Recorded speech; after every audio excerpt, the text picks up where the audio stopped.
നമ്മൾ ഫസ്റ്റ് എഴുതുന്നത് ക്യ. ക്യ എന്ന് പറയുന്നത് നമുക്കറിയാം എന്ത്. നമുക്ക് എങ്ങനെ എഴുതാൻ നോക്കാം. അത് നമ്മൾ കാ ഇടാം.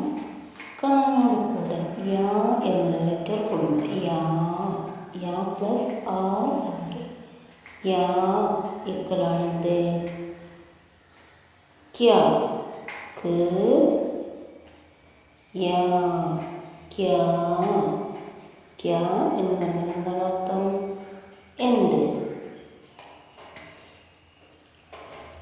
എന്ത് മലയാളത്തിൽ എങ്ങനെ നോക്കാം? ക പ്ലസ് യാ. ക പ്ലസ് യാ ക്യ.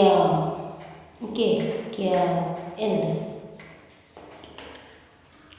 അടുത്തത് എന്തിന്. എന്ത് കഴിഞ്ഞാൽ എന്തിന്.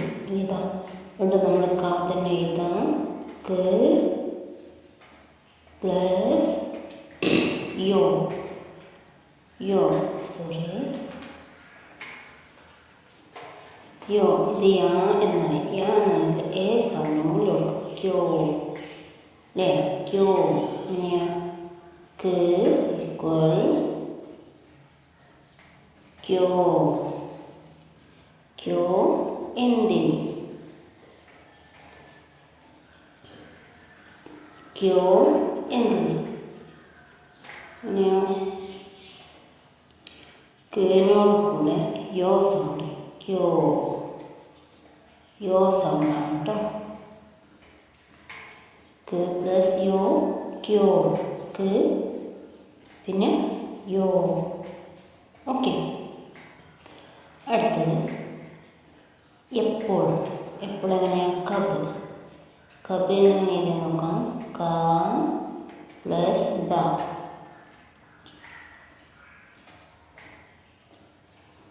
ബ. കാ പ്ലസ് ബ. ഇനിയോ കൂട്ടിയതാ. കാ ബ്. കബ്. എപ്പോൾ. കബ് എപ്പോൾ. കബ് എപ്പോൾ. അതായത് കാ എന്നുള്ള അക്ഷരം കാ. പിന്നെ ബ. ബലൂണിൻ്റെ ബായ ബ. ഓക്കെ. ഇത് കൂട്ടി എഴുതുമ്പോൾ കായും ബായും കൂട്ടി എഴുതുന്നത് വായിക്കുക. കബ് എപ്പോൾ. അടുത്തത് കൈസ്. എങ്ങനെ. കൈസ്. കായ എഴുതാം. കാ പ്ലസ് ഐ സൗണ്ട് വരും. അതായത് കൈ. ഇവിടെ നമ്മൾ രണ്ട് സൗണ്ട് ചിഹ്നം കൊടുക്കുന്നുണ്ട്. ഐൻ്റെ സൗണ്ട് കൊടുക്കുക. അപ്പോൾ കൈ. പിന്നെ ഇവിടെ സേ കൊടുക്കുക. സേ. സ എന്നുള്ള അക്ഷരത്തിന് മുകളിൽ എ സൗണ്ട് കൊടുക്കുക. കൈസ്. ഇങ്ങനെ ഇത് നോക്കാം. കുട്ടികൾ ശ്രദ്ധിക്കുക. കാ എഴുതി. ഇത് കസൻ. ഈ കാലിൻ്റെ മുകളിൽ എന്ത് ചെയ്യുക? ഐ സൗണ്ട്. കൈ. സേ. കണ്ടോ? എ സൗണ്ട്. കൈസേ. എങ്ങനെ. കൈസേ എങ്ങനെ ഒന്നുകൂടെ ക്ലിയർ ആകാൻ വേണ്ടിയിട്ട് ഇത് കൈ. കൈ എങ്ങനെയാണ്? I sound. ഈ ഒരു ചിഹ്നമാണ് നമ്മൾ മുകളിൽ കൊടുത്തിട്ടുണ്ട്. അത് കാക്ക് കൊടുത്തു. കണ്ടു. അപ്പോൾ കൈ. ഇങ്ങനെ സേ കൊടുത്തു. അതായത് സാറിന് മുന്നിൽ എ സൗണ്ട്. മലയാളത്തിൽ എ ഉച്ചാരണം വരുന്ന ഈ ഒരു ചിഹ്നം സേ. സേ കൈ. കണ്ടു. സേ സേ കൈ സേ. എങ്ങനെ. അടുത്തത് കഹാ. കഹാ എവിടെ.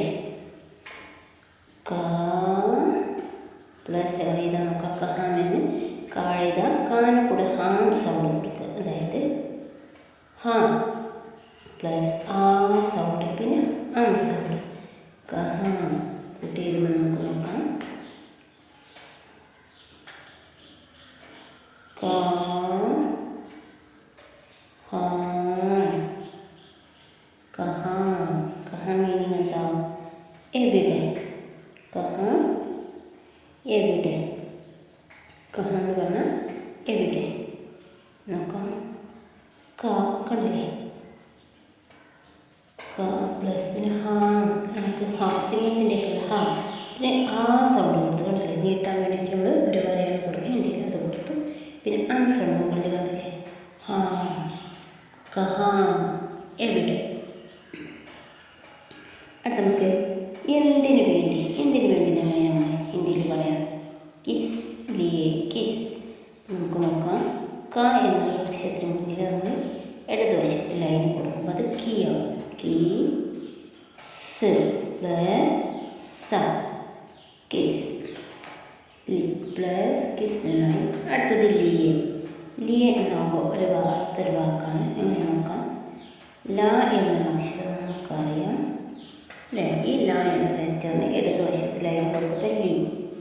പിന്നെ ഇതിൻ്റെ കൂടെ എ കൊടുക്കുക. ഓക്കെ, എ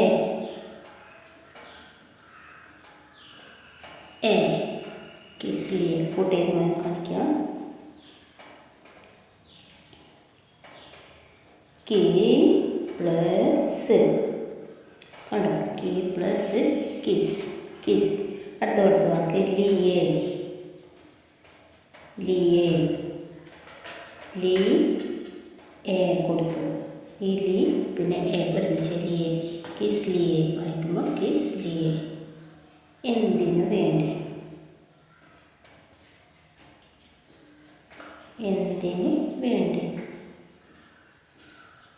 എന്തിനു വേണ്ടി പോകുന്നു എന്നൊക്കെ പറയില്ല. കിസ് ലിയേ.